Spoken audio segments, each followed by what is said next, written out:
अक्सर पेशेंट शिकायत करते हैं कि उन्हें रात में फ्रीक्वेंट यूरिनेशन होती है और इसकी वजह भी उन्हें समझ में नहीं आती।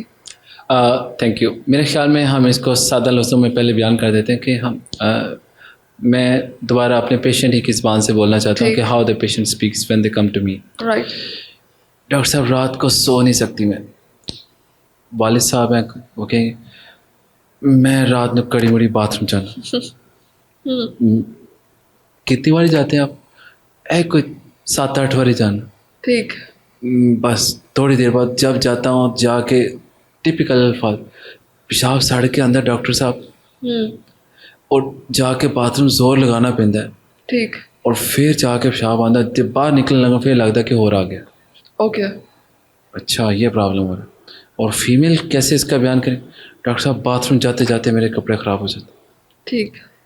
ओहो, अच्छा कंट्रोल नहीं है मुझे यूरिन के ऊपर। सही। और रात को सारी रात मुझे रात से डर आता है कि रात आई अब मेरी ये मश्क शुरू हो जाए। चलो जी, ये है पेशेंट की रियल वर्ड्स।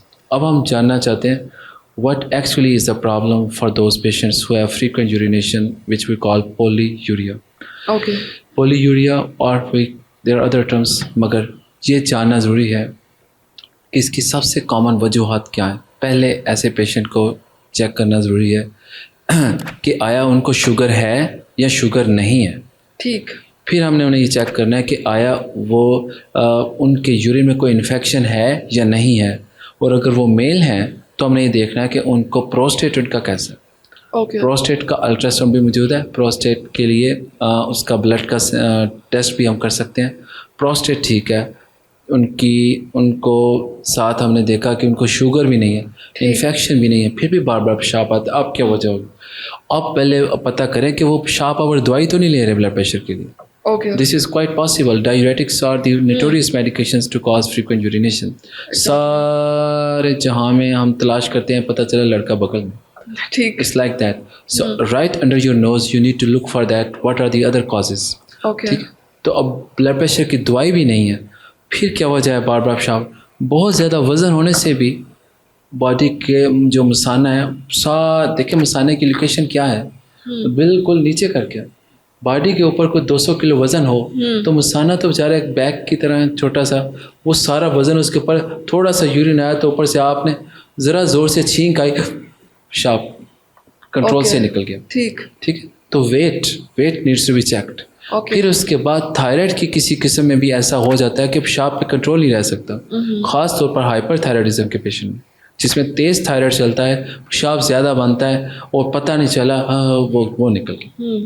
ठीक। ये वो वजूहात हैं। और फिर इसके अलावा कुछ रेयर वजूहात हैं जिनका आई थिंक ये अप्रोप्रिएट एरिया नहीं कि उनको एक्सप्लेन करें, मगर नाम ले देता हूँ। ठीक। उसे कहते हैं डायबिटीज़ इंसिपिडस। ये बच्चों में ख़ास तौर पर जो रात को पेशाब निकल जाता है या उनके अंदर पेशाब पे कंट्रोल नहीं रहता, ये उसकी वजह के तौर पे होता है। मगर मैं ये बताना चाह रहा हूँ कि ये मैनेजेबल है, ये ट्रीटेबल है, और इसको हम एड्रेस कर सकते हैं। सिर्फ इसके लिए बेसिक वर्कअप ज़रूरी है, बेसिक टेस्टिंग ज़रूरी है। After that the good treatment is available and patient get good response इंशाल्लाह। जी ठीक है। डॉक्टर साहब कितनी दफ़ा बाथरूम जाना नॉर्मल है? लोगों को वो ज़्यादा लग रहा होता है, कई दफ़ा लोग ज़्यादा कॉशियस हो रहे होते हैं, लेकिन कितनी दफ़ा आप मेडिकल साइंस के मुताबिक बता सकते हैं कि अगर आप 3 से 4 दफ़ा जाते हैं तो ये एक नॉर्मल चीज़ है, अगर आपने दिन में पानी ज़्यादा पिया है या कुछ इस तरह से? बड़ा ही अच्छा सवाल है, मगर इसका कोई स्ट्रेट फॉरवर्ड आंसर मौजूद नहीं अनफॉर्चुनेटली। मगर इसको 2 वेरिएबल्स हैं। नंबर 1, ये आंसर मैं चाहूँगा कि सारे लोग इसको अपने ऊपर ऐसे अप्लाई मत करें। ठीक। मसलन कि अगर किसी को शुगर है, उसको दिन में ज़्यादा दफ़ा दूसरे तीसरे घंटे से पेशाब आ सकता है। किसी का वज़न ज़्यादा है, हो सकता है उसे कोई और मर्ज़ नहीं है, उसे मेटाबॉलिक सिंड्रोम है, बस उसको हो सकता है 2-3 घंटे बाद पेशाब आ सकता है। ठीक है। हम फ़र्ज़ कर लेते हैं कुछ भी नहीं है, किसी पर्सन को बिल्कुल हेल्दी है, तो फिर भी जितना पानी वो पिएगा उस हिसाब से उसे पेशाब आएगा। ठीक है। तो इसलिए जानना ज़रूरी है कि उस पेशेंट का प्रोफाइल क्या है, वो कौन है। मगर मैं ये बताना चाहता हूँ कि हम ये कर लेते हैं कि टोटल 24 आवर में यूरिन का वॉल्यूम कितना होना चाहिए, यानी हम ये नहीं आंसर कर सकते कि कितनी दफ़ा, मगर ये समझ लें कि तकरीबन 1.5 से 2 लीटर यूरिन आ सकता है। ठीक है। आप उसको 4 दफ़ा में पूरा बाहर निकाल लें। सही। और फ़र्ज़ कर लें कि अगर इनटेक उसकी या पानी पीने की रफ्तार एक एवरेज रखी जाती है, वज़न उसका 70 किलोग्राम है, कोई और मेडिकल प्रॉब्लम नहीं, शुगर नहीं, ये नहीं, और अब उस पेशेंट का 24 आवर के बाद यूरिन का टोटल वॉल्यूम चेक किया जाए, हो सकता है वो 8 दफ़ा, क्या हो सकता है 4 दफ़ा, वो तकरीबन 1.5 से 2 लीटर या 2.5 लीटर तक हो सकता है। ओके, ठीक है, उम्मीद करता हूँ इससे आपकी हेल्प हुई होगी। जी सर, बिल्कुल, बहुत शुक्रिया।